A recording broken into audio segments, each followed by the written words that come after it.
आज मु आपनको share करिछि 30 minute रे आपण केमती एमिति गोटे सुआदिया पोड़पिठा बने के खाई परिबे। आज मु आपनको शेयर करिछि पोड़पिठा रेसिपी। एई रेसिपी खाइबा को समस्त को भल लागि थाए। तो यही रेसिपीटी को आपण संगे संगे बने कि खाई परिबे। नमस्कार, ममता किचन ओडिया को आपण समस्त को अनेक अनेक स्वागत। आपण पिठाटी को देखुछंती जेतिकी सुंदर खाइबा पई मध्य सेतिकी स्वादिया। तो आपण देखिबा मात्रे एही रेसिपीटी को निश्चित घरे बनातु एवं केमिति लागिला कमेंट बॉक्स रे निश्चित कमेंट करिवे। तो एबे चलंतु देखि नबा आज रही पोड़ो पिठा रेसिपी। तो आपण जदि मो चैनल ले नुआ अछंती तेबे लाइक शेयर सब्सक्राइब करिवे।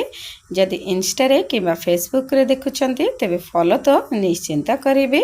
तो एबे चलंतु देखि नबा आजिरा रेसिपी। तो एबे गैस ऑन करी म एमती गोटे कड़ाई बसई नेछि एवं कड़ाई रे प्रथमे एठी 2 गिना पानी दे दबा। तो तापर एठी मु किछि नड़िया को छोट छोट पीसेस रे एमती काटिके रखी नेथिली। प्रथमे से नड़िया को दे दबा। तो मु एठी गोटे फाळा नड़िया को एठी छोट छोट करके काटिके रखी नेथिली। एठी मु किछि गुड़ दे देछि ग्राम हिसाब रे मु एठी 200 ग्राम गुड़ देछि एवं किछि पान मोहरी दे देछि। तापर कोन करबा ना एठी किछि गोलमरिच एवं गुजराती गुंड को दे दबा। तापर एठी स्वाद अनुसार लूण दे दबा। ए सब को दे सारा पर गैस रे फ्लेम को हाई रे रखी नेबे एवं पानी को फुटिबा को छाड़ी देबे। तो देखंतु आ भितरे पानी फुटिबा आछि। सेही भितरे मु एठी किछि काजू को भाजी की रखी नेथिली। एबे सेही भजा काजू को दे दबा। तापर कोन करबा ना तापर एठी गोटे चम्मच एठी गुआ घिया दे दबा। तो एठी मु गोटे चम्मच गुआ घिया दे देछि। गुआ घिया देकी एमते टिके मिसई नेबे। ता भितर देखंतु हमरा एठी पानीटी भल भाबरे फुटी जाईछि। तो एबे कोन करबा ना जेहेतु पानी फुटी आसलानी एबे कोन करबा गैस रो फ्लेम को लो रे रखी नबा एवं आरपटा साइड रे सुजी को दे दबा। जो थिरे आपण मेजर करके पानी ऐड करथिबे सेही थिरे गोटे कप बा गोटे गिना एठी सुजी दे देबे। तो ग्राम हिसाब रे मु एठी 200 ग्राम सुजी नेछि। तो गोटे गिना सुजी पई मु एठी 2 गिना पानी ऐड करथिली। आपण सुजी एवं पानी रो क्वांटिटी एठी ठीक रखी नेबे। देखिबे आपणकर एई पोड़ो पिठा रेसिपीटी पूरा परफेक्ट बनिबो। तो एठी गैस रो फ्लेम को सेमिति लो रे ही रखिथिबे एवं सुजीटी को एई भली भाबे एमति जंती नेबे। देखंतु सुजीटी मध्य आ भितरे केते सुंदर गाढ़ ही आसलानी। एई सुजीटी को पाखापाखी 10 मिनिट पर्यंत एमति जंती नेबे। तो एबे पाखापाखी हेई आसलानी। एबे कोन करबा ना एबे गैस ऑफ करि नबा एवं नेक्स्ट प्रोसेस को जीवा। तो एबे मु गैस ऑफ करि नेछि। तापर कोन करबा ना मु एमती गोटे केक टिन नै जाइछि। आपनका पाखरे जदि एमती केक टिन नाही आपन कोन करबा ना जे कोनोसी टिफिन हेला नै परिबे। तो एठी केक टिन रे मु टिके घिया ब्रश सहाय्य रे चारिपटा लगेई नेछि। तापर कोन करबा ना मु एमती आउ किछि कटा नड़िया को रखी नेथिली। सेही कटा नड़िया को भल भाबे एमती चारिपटा सेट करके दे देबे।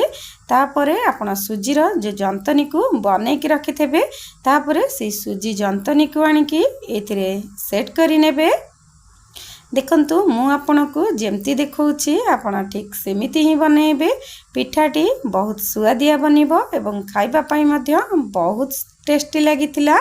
एई रेसिपीटी बहुत कम समय रे प्रस्तुत हो जिवो एवं बहुत कम सामग्री रे मध्य आपण जदि संगे संगे एमिति किछि पोड़ो पिठा बने की खाइबा को चाहुचंती तेबे बिना बिरी चावल रे आपण एमिति बने की खाई परिबे एवं जाहा को भी बने की दबा को चाहुतिबे ताको संगे संगे बने की दे परिबे।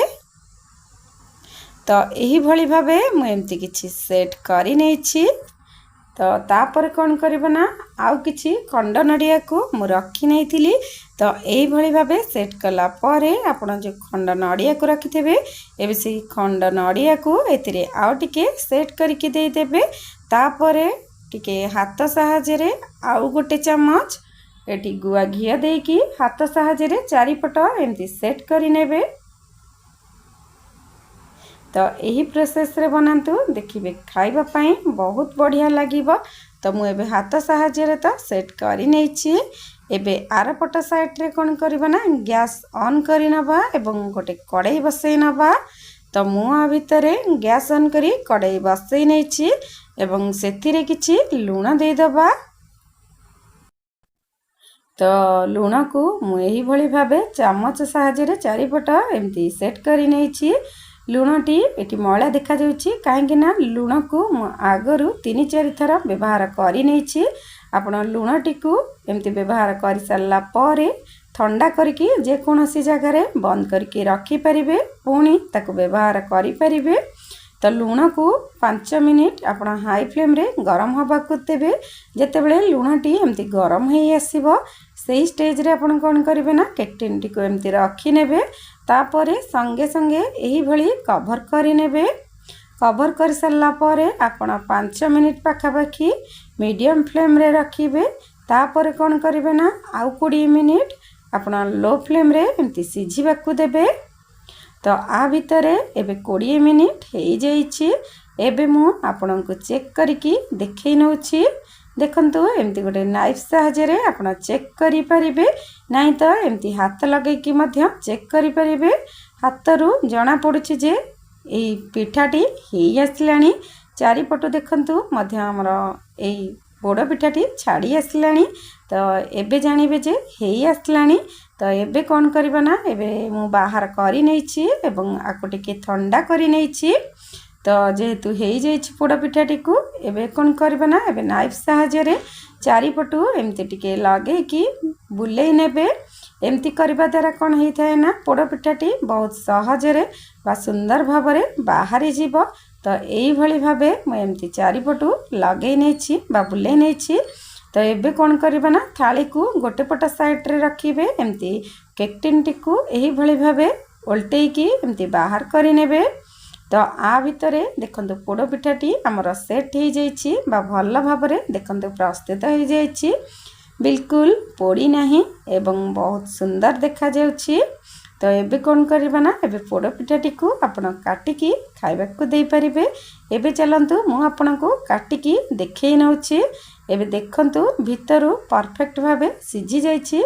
जदि आपणकर पिठाटी न सिझिबो तेबे खाइबा को बिल्कुल भल लागिबनी।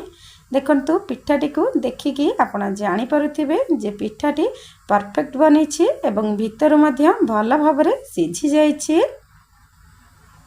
तो आज रही सुजी पोड़ पिठा रेसिपी आपनको केमती लागिला आशा करुछि भल लागिथिबो। आपण निश्चिंत एई रेसिपीटी को देखंतु एवं एही भली भाबे घरे बनेकी खांतु एवं केमिति लागिला आपणको अनुभूति निश्चिंत मो सहित शेयर करिवे। तो आपण जदि एमती सहज उपाय रे बा कम समय रे एमती किछि पिठा बनेकी खाइबा को चाहछंती तेबे एही पिठा को निश्चिंत घरे बनांतु। तो एबे मु आपनको भांगी की देखै नेउछि पिठाटी को। देखंतु पिठाटी परफेक्ट सिझिछि एवं खाइबा पई मध्य सेतिकी स्वादिया हेतिला। तो आज रही रेसिपी आपनको जदि भल लागिछि तेबे ममता किचन को लाइक शेयर सब्सक्राइब करिवे। मो आउ गोटे रेसिपी नेकी आपण मानक पाखकु आसीबी। से पर्यंत रहिले नमस्कार।